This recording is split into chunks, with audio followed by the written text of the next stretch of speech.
देखकर उन संतों ने कृपा कर दी। क्या कृपा कर दी? उन संतों ने कह दिया कि बेटा तुम पंगत के बाद पत्तल तो उठाते ही हो, तो पत्तल में जो कुछ प्रसाद के कण रह जाते हैं उसको अत्यंत श्रद्धा पूर्वक ले लिया करो, तुम्हारा परम कल्याण होगा। अनुमोदितो द्विजयी, उन ऋषियों से अनुमोदित होता हुआ मैं उनकी आज्ञा से उनका उच्छिष्ट प्रसाद शीत प्रसाद में लेने लग गया। उससे क्या हुआ? सकृत्स्म भुंजे तदपास्त किल्विषः, एक बार उसको खाने लग गया तो उससे तत् अपास्त किल्विषः, संतों का उच्छिष्ट लेने से मेरे संपूर्ण पाप नष्ट हो गए। बहुत से लोगों को इस अर्थ पर आपत्ति है, ये अशास्त्रीय है, तो वो उच्छिष्ट का अर्थ लगाते हैं। पंगत हो गई तो बर्तनों में जो बचा रह गया, रसोई घर के बर्तनों में जो बचा रह गया वो उच्छिष्ट है, ऐसा अर्थ भी कुछ लोग करते हैं, हठात बलात् ऐसा अर्थ करते हैं। लेकिन हमारे पूज्य गुरुदेव भक्तमाली जी कहते थे कि ऐसा वे ही लोग आग्रह रखते हैं जिन्हें भागवत धर्म वैष्णव धर्म में श्रद्धा नहीं। हमारे यहाँ तो भक्तमाल में होत प्रीति हर भक्त जनन सो, लेत शीघ्र हठि चरण प्रचाल, तजत कुसंग लेत सतसंगति, भाग जगत को अद्भुत भाल, नमो नमो श्री भक्त सुमाल, जाके सुनत महातम नासत, उर झलकत राधा नंदलाल, नमो नमो श्री भक्त सुमाल, श्री अग्र नारायण दास प्रिया प्रिय, प्रगटी जीवन रसिक रसाल, नमो नमो श्री भक्त सुमाल। यहाँ उच्छिष्ट का अर्थ यही ठीक है कि उनके प्रसाद पाने के बाद जो पत्तल पर यद किंचित कण बच जाते थे उनको मैं ले लेता था, वही उच्छिष्ट है। उससे मेरे संपूर्ण पाप नष्ट हो गए, मेरा अंतःकरण विशुद्ध हो गया। अब देखो जूठन क्यों नहीं खाना चाहिए? इसलिए जूठन नहीं खाना चाहिए कि जिसकी हम जूठन खा रहे हैं पता नहीं उसके जन्मांतरी संस्कार कैसे हैं, और वर्तमान जीवन में उसका आचरण कैसा है पता नहीं, कैसी सोच है, कैसा चिंतन है, कैसा विचार है, अथवा शरीर में पता नहीं कौन सी बीमारी है, वो सब लग जाएगी जूठन खाने वाले को। बाबा जूठन खाने की बात तो बहुत दूरी की है, पापी मनुष्य के द्वारा स्पर्श किया हुआ पदार्थ खाने से बुद्धि बिगड़ जाती है, छूने से बुद्धि बिगड़ जाती है। आप क्या समझते इस बात को? जिस किसी के आसन पर बैठने से, लेटने से, उसके वस्त्रों का व्यवहार करने से वृत्ति बिगड़ जाती है। इसलिए पुराने संत देशकाली टकसाली महात्मा आसन वासन की पवित्रता रखते हैं। उनको तो हरनिश भजन करना है, हर समय साधु पवित्र है। महाराज जी कहते थे, हमारे पहाड़ी बाबा महाराज कहते, बच्चा ये पंडितों का अर्थ नहीं है, साधुओं का अर्थ है। मतलब विषयों से तर वो बिस्तर, और जिस पे भजन किया जाए वो आसन। साधु का बिस्तर नहीं होता, साधु का आसन होता है, और गृहस्थियों का बोले बिस्तर होता है। महाराज जी कहते थे बिस्तर नहीं है, आसन है। आसन की पवित्रता बनी रहे। स्पर्श का प्रभाव होता है, स्थल का प्रभाव होता है, तो उच्छिष्ट का प्रभाव क्यों नहीं होगा? तो कहीं किसी दूषित जीव के जूठन खाने से हमारे संस्कार विकृत न हो जाएं, हमारे शरीर में कोई आदि व्याधि बीमारी न लग जाए, इसके लिए नहीं खाना चाहिए। अब जो उच्च कोटि के भगवान के भक्त हैं, संत महापुरुष हैं, जिनका अंतःकरण पूरी तरह विशुद्ध हो चुका है, भगवत प्रेम में जो निरंतर डूबे रहते हैं, भरे रहते हैं, ऐसे संतों का जब हम उच्छिष्ट लेंगे तो उनके से लक्षण हमारे भीतर आ जाएंगे। हमारी भजन में रुचि हो जाएगी। वृंदावन की घटना है।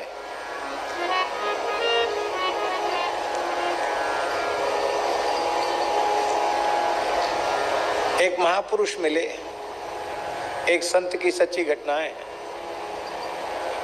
तो पता नहीं कौन से महापुरुष होंगे, ये निधिवन राज की बात है। एक मिश्री का टुकड़ा, मिश्री चूस रहे भी महात्मा, मिश्री चूसते उन्होंने मुंह से निकाली, ले तो जिसने खाई उसके सामने से तत्काल संसार तिरोहित हो गया, और जब तक मिश्री मुख में रही तब तक नित्य विहार का दर्शन होने लग गया। ये सच्ची घटना है वृंदावन की, इसको कल्पना मत समझना। वेणुवृंद कुंज वाले महाराज जी भावावेश में थे, उनके हाथ का स्पर्श एक प्रेमी को हो गया। जिस लीला का वे आस्वादन कर रहे थे वो लीला उनके सामने प्रकट हो गई। भक्त के स्पर्श की इतनी महिमा है। अरे बहुत दूर की बात जाने दो, ये बैठे हमारे गणपत जी नाम है ना, राजस्थान की धरती पर एक संत हुए, राजपुरोहित समाज में परम सिद्ध संत श्री खेताराम जी महाराज। आज उनके शिष्य हैं, वो भी बहुत वृद्ध हैं, तुलसाराम जी महाराज ब्रह्मपीठ के आचार्य, वो भी सिद्ध संत हैं। तो तुलसाराम जी महाराज बालक थे, 9-10 साल के रहे होंगे, बच्चों के साथ खेल रहे थे। बाबा सत्य घटना है। एक सिद्ध महात्मा आए गए, दिगंबर, नंगे धड़ंगे, शरीर में धूल मिट्टी लग रही है। बच्चा भिक्षा कराओगे, भिक्षा कराओगे? तो वो और बच्चे तो सब डर गए उनसे, महात्मा से। ये छोटे बालक थे, श्रद्धा पूर्वक 5 को प्रणाम किया। हाँ बाबा कराएंगे भिक्षा, क्या खाएंगे? बोले छाछ राबड़ी, राजस्थान में वही होता है। वो अपने घर गए, बोले बाबा भूखा है, छाछ राबड़ी मांग रहा है। छाछ राबड़ी जानते ना, ये रबड़ी नहीं, दूध वाली रबड़ी, राबड़ी अलग चीज होती है? दरिया एक प्रकार का, बाजरे का। तो वो लेके छाछ राबड़ी लेके आए और उनके पात्र में डाल दिया। महात्मा ने छाछ में मिला के छाछ राबड़ी पाई, पी। उन अवधूत महात्मा ने, जो पूर्ण दिगंबर थे, और पिया, और पीने के बाद थोड़ी देर बाद वो जितना पिया हुआ था उसी बर्तन में उल्टी कर दिया, उगल दिया सब। और उगलने के बाद कहा, ले बच्चा पी जा। अरे हमारा जूठा खाने में भी कई लोगों को बहुत संकोच होता है, और कोई पी ले छाछ महेरी और फिर पूरी पलट दे और फिर पीने को खाने को कहे तो बड़ा कठिन है महाराज। लेकिन खेताराम जी की कैसी श्रद्धा रही होगी उस बाल्यकाल में भी, कि वो उसको श्रद्धा पूर्वक पी गए। पीते ही उनकी समाधि लग गई, पीते ही समाधि लग गई और वो सिद्ध हो गए। राजपुरोहित समाज भेड़ बकरी पालने लग गया था, अपने संस्कार भूल गया था। आसोतोरा में ब्रह्मपीठ की स्थापना करके और ब्राह्मणों में फिर से ब्रह्मत्व जगा के उन्होंने अद्भुत काम किया। परम सिद्ध संत थे वो, केवल एक संत के उच्छिष्ट का प्रभाव था। दूसरी घटना हम सुनाते हैं। हमारे पूज्य गुरुदेव पहाड़ी बाबा महाराज कहते थे कि तानसेन स्वामी जी के पास संगीत विद्यालय नहीं आया। स्वामी जी कोई संगीत विद्यालय थोड़ी चलाते थे, तो बिहारी जी को रिझाते, वहीं बैठ के कछु सुन ले, समझ ले, सीख ले। तो कहते स्वामी जी के चरणों में रहकर संगीत साधन करते हुए 12 वर्ष हो गया। किसको? तानसेन को। 12 साल में भी कोई उसको सिद्धि नहीं हुई। एक दिन स्वामी जी ने बिहारी जी का अधरामृत जो कुछ वो बाटी लेते थे उसको पा करके, और वो दोना जो था दोनी, उस दोनी को फेंकना चाहते थे तो तानसेन ने हाथ बढ़ा दिए।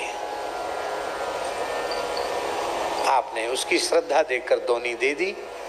दोनी में क्या लगा होगा, एक आध कण कोई प्रसाद का लगा होगा, और श्रद्धा पूर्वक तानसेन उस दोनी को चबाकर खा गया।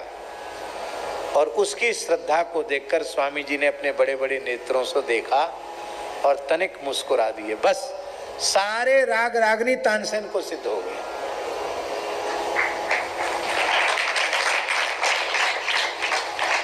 खाली वाली मत बोलो, ऐसी सुनो खाली। सारे राग रागनी सिद्ध हो गए। श्री रामानुजाचार्य जी के जीवन की घटना है। वो जिन अपने गुरु यादव प्रकाश जी के विद्यालय में पढ़ते थे, यादव प्रकाश आचार्य बहुत बड़े विद्वान थे।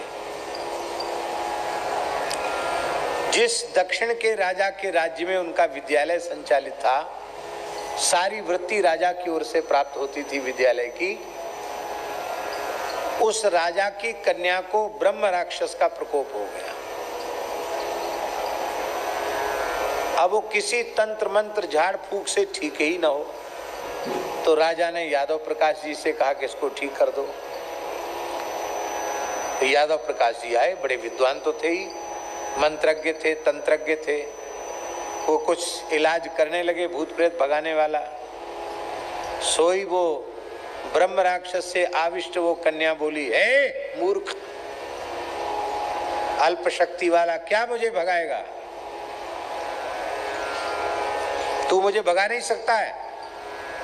क्यों? क्योंकि तू मेरे जितना पंडित भी नहीं है, विद्वान भी नहीं है, और तू तो इसी जन्म में ब्राह्मण हुआ है। मैं 7 जन्म से ब्राह्मण होता चला आ रहा हूं, शास्त्रों का मर्मज्ञ विद्वान होता चला आ रहा हूं। अब प्रेत योनि में पड़ा हुआ, पर तू तो पूर्व जन्म में विष खोपड़ा था। वो ब्रह्म राक्षस बोलता है, तू पूर्व जन्म में विष खोपड़ा था। विष खोपड़ा तो जान दो ना, हमारे यहाँ जंगल में बहुत है, यहाँ जड़खोर में है गोयरा, तो जंगल में बहुत है। विष खोपड़ा था पूर्व जन्म में तू, तो विस्खोपड़ा से मैं ब्राह्मण कैसे हो गया, फिर शास्त्रों का पंडित कैसे हो गया? बोले एक संत ने अपने ठाकुर जी की सेवा करके और भगवान को भोग धरा के कुछ पाया और दोना फेंक दिया। उस दोना को तूने चाट लिया, उसके कुछ समय बाद तेरी मृत्यु हो गई। उसी संत का शीत प्रसाद तेरे मुख में चला गया। इस पुण्य से तेरे सारे पाप नष्ट हो गए और पवित्र विप्रकुल में तेरा जन्म हो गया। पर मैं तो 7 जन्म का ब्राह्मण हूं। तो बोले तुम इस जन्म में फिर प्रेत कैसे हो गए, मुक्त क्यों नहीं हुए? उस प्रेत ने कहा, यही तो बात है, ब्राह्मणता के पांडित्य के अभिमान में भरकर मैंने हरिभक्तों का तिरस्कार किया, अपमान किया। इसी पाप के कारण मुझे ब्रह्म राक्षस बनना पड़ा।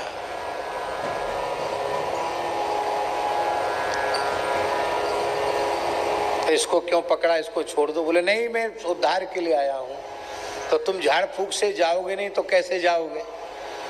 तो उसने कहा, तुम्हारे विद्यालय में एक बटुक है, उसका नाम है रामानुज। यदि उसका उच्छिष्ट मिल जाए मुझे और उसका चरणामृत मुझे मिल जाए तो मेरा उद्धार हो जाएगा। छोटा सा बालक ही था, इससे हर्षित जैसा हो खड़ा हो जाए, ये इतना ही रहा होगा, बैठ जाओ।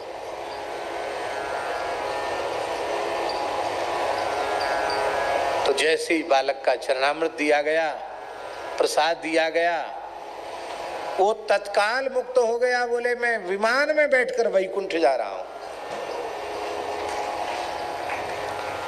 संत शीथ प्रसाद की अनंत महिमा है।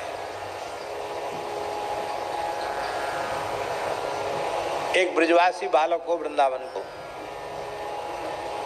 वहाँ को नित्य नियम हो कि सुदामा कुटी में आना और पूज्य गुरुदेव भक्तमाली जी की जूठन लेनी, नियम से। सवेरे से कुछ नहीं खाता, जब महाराज जी दोपहर में कुछ पाते तो उनके पत्तल का थाली का कुछ प्रसाद लेकर के तब घर, वहाँ भोजन कभी नहीं करता, भोजन घर में जाके करता, पर कथा सुनने आना और नित्य प्रसाद लेना। अब एक ही बालक, सुनार को बालक, अब ब्याह के योग्य भयो, बोला मैं तो विवाह नहीं करूंगा। बोले तुम अकेले हो, वो अकेले होने से क्या हुआ, आपको छोड़ के नहीं जाएंगे, जब तक जिंदा हो तब तक सेवा करेंगे। ब्याह नहीं करूंगा, मैं भजन करूंगा, ब्याह नहीं करूंगा, ज्यादा परेशान करोगे भाग जाऊंगा। तो मैया बाप उसको लेके महाराज जी के पास आए, भक्तमाली जी के पास। महाराज 10-5 होते तो एक आपको दे देते, एक ही छोरा है महाराज, चलो जाओ, कहाँ खाओगे को हमारो, बुढ़ापे में ये ब्याह की मने कर रहे है। हम भी वहीं उपस्थित थे। महाराज जी बोले जब तक हमारी जूठन खाता रहेगा तब तक विवाह का संकल्प इसके मन में नहीं आ सकता। तुम इसका यहाँ आना बंद कर दो, जूठन खाना बंद कर दे, तुरंत ब्याह की इच्छा उत्पन्न हो जाएगी। महाराज जी ने तो हंसते हुए कहा, किसी रिश्तेदारी में उसको जाना पड़ा मैया बाप के साथ, और कुछ दिन ब्याह की महाराज जी की जूठन छूट गई और वो अपने आप ही बोला कि हाँ पिताजी, अब जहाँ तुम्हारी इच्छा हो हमारा ब्याह कर दो। बोलो वृंदावन बिहारी। चित्त निर्विषय हो जाता है। हम कोई बाबा जीवन में आए, वृंदावन में बड़वे आए, पर संतों के चरणामृत का महात्म्य, गुरुजनों के उच्छिष्ट का महात्म्य आज साधुओं ने सदा सर्वदा के लिए अपने चरणों में दास को रख लिया। और जो कुछ कह सुनकर अपनी वाणी को पवित्र कर रहे हैं, इसमें न हमारी योग्यता है और न हमारी विशेषता है। यह केवल सद्गुरु भगवान के चरण जल, उनकी चरण रज और उनके अधरामृत का ही प्रभाव है, जो हम कह सुनकर भागवत चर्चा अपनी वाणी को पवित्र कर रहे हैं। बहुत महिमा है। हम कितना गावें, संत प्रसाद और भगवत चरणामृत की कितनी महिमा का गान करें। जितनी महिमा गावें उतनी थोड़ी है। पर एक प्रार्थना हम जरूर कर, नाटक नहीं करना चाहिए। भावना है नहीं तो खाली देखा देखी नाटक कर रहे तो उससे लाभ नहीं होगा, हानि हो सकती है। कैसा भाव हो तब लेना चाहिए। प्रियादास जी के शब्दों, संत हैं अनंत गुण, अंत कौन पावे जाको। संत हैं अनंत गुण, अंत कौन पावे जाको। जाने रतिवंत कोई है, पहचान के। जाने रतिवंत कोई है, पहचान के। अब गुण ना दीठी पर देखत ही नैन भरे। अब गुण नारी पर देखत ही नैन भरे, धरे पग और वाही प्रेम पहचान के। धरे पर और वाही प्रेम पहचानिए। जो पे घटी क्रिया कछु देखियत इन माज। जो पे घटी क्रिया कछु देखियत इन माने। करी ले विचार हरि ही की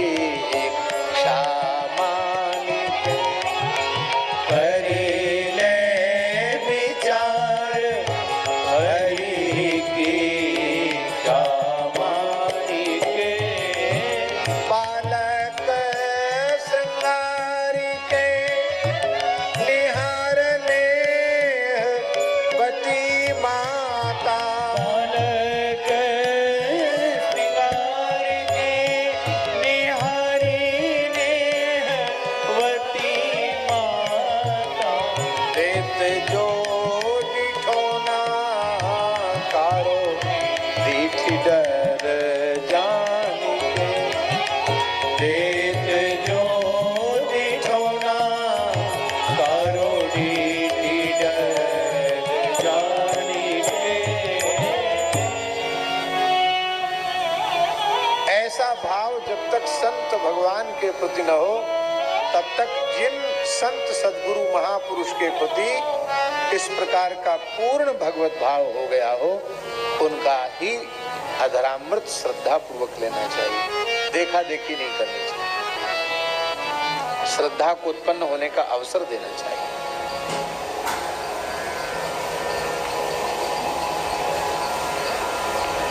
अच्छा एक बात बताओ, महाप्रभु जी से बड़ा कौन होगा? बोलो। साक्षात नित्य गोलोक बिहारी मुरली मनोहर द्विभुज श्री कृष्ण राधा रानी के मादनाख्य महाभाव का आस्वादन करने के लिए पंडित श्री जगन्नाथ मिश्र के गृह में सची माता के गर्भ से प्रकट हुए। और रघुनाथ दास जी जिन महाप्रसाद के कणों को बटोर लेते हैं, जो मंदिर से निर्माल्य बाहर कर दिया जाता झाड़ने धोने में, और उसी को रघुनाथ दास जी पाते, उनको एकांत में पाते देखकर महाप्रभु जी सहसा दौड़े और उसी में से भर के खाने लगे। ये क्या है? रघुनाथ दास तो उनके परिकर हैं, उनके पार्षद हैं, पर अरे रघुनाथ, इतनी अमूल्य दुर्लभ रसमयी वस्तु को तू चोरी चोरी अकेले खा रहा है, क्या इसमें से हमको प्रसाद नहीं देगा? और एक मुट्ठी भर के श्री चैतन्य महाप्रभु उसमें से पाने लगे।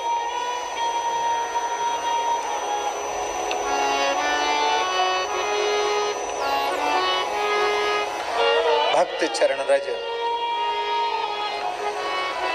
भक्त भुक्त उच्छिष्ट, यही सबसे बड़ा बल है, इससे बड़ा कोई बल नहीं है।